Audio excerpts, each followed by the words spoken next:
Chapter 7 of Second Corinthians. Having therefore these promises, dearly beloved, let us cleanse ourselves from all filthiness of the flesh and spirit, perfecting holiness in the fear of God. Receive us, we have wronged no man, we have corrupted no man, we have defrauded no man. I speak not this to condemn you, for I have said before that ye are in our hearts to die and live with you. Great is my boldness of speech toward you. Great is my glorifying of you. I am filled with comfort. I am exceeding joyful in all our tribulation. For when we were come into Macedonia, our flesh had no rest, but we were troubled on every side. Without were fightings, within were fears.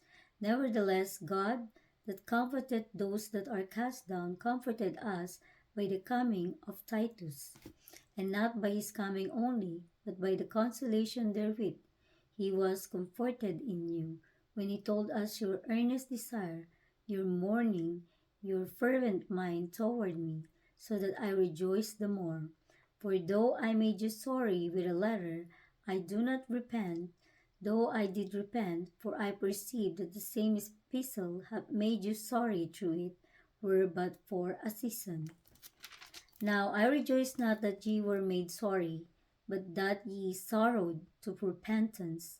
For ye were made sorry after a godly manner, that ye might receive damage by us in nothing.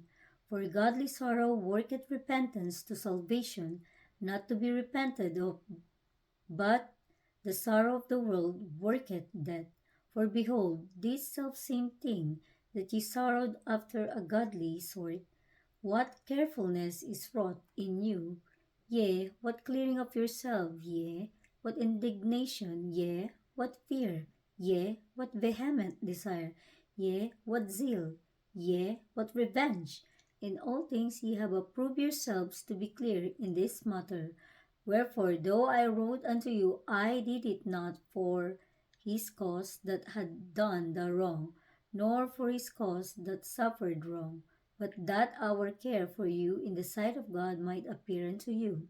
Therefore we were comforted in your comfort, yea, and exceedingly the more joyed we for the joy of Titus, because his spirit was refreshed by you all. For if I have boasted anything to him of you, I am not ashamed, but as we spake all things to you in truth, even so our boasting which I made before Titus is found a truth, and his inward affection is more abundant toward you, whilst he remembereth the obedience of you all, how with fear and trembling ye receive him. I rejoice therefore that I had confidence in you in all things.